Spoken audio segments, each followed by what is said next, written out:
Un chantage. C'est ainsi que la Commission européenne définit la décision de Gazprom de suspendre ses livraisons de gaz à destination de la Pologne et de la Bulgarie. La présidente de la Commission européenne a assuré mercredi que les 27 étaient prêts à soutenir Varsovie et Sofia. Les deux États membres seront désormais approvisionnés par leurs partenaires européens.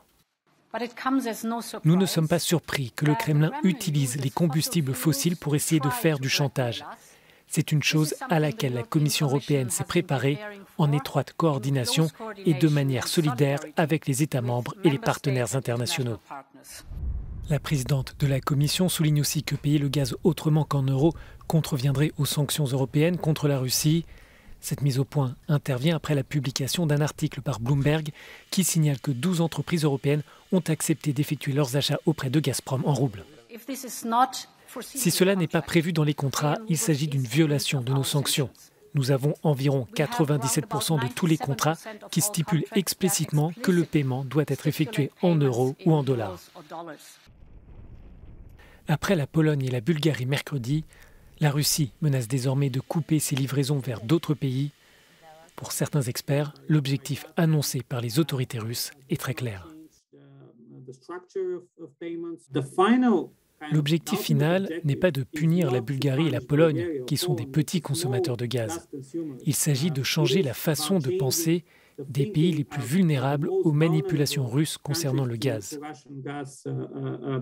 Il s'agit de l'Allemagne et de l'Italie, qui sont les plus dépendants du gaz en Europe. Et cela va déterminer l'ensemble de la stratégie européenne à propos de la Russie. Pour certains eurodéputés bulgares, la Russie cherche désormais à intensifier le bras de fer avec l'Occident. Ces élus dénoncent la faiblesse de la stratégie européenne au cours des 2 dernières décennies. Nous sommes lents. Cela veut dire que cette dépendance à l'égard de la Russie doit cesser. C'est peut-être l'un des points positifs de cette suspension des livraisons à la Pologne et à la Bulgarie. C'est un signal d'alarme et nous disons que oui, nous pouvons faire sans la Russie, puisque ses ressources énergétiques sont employées à des fins politiques, géopolitiques et militaires.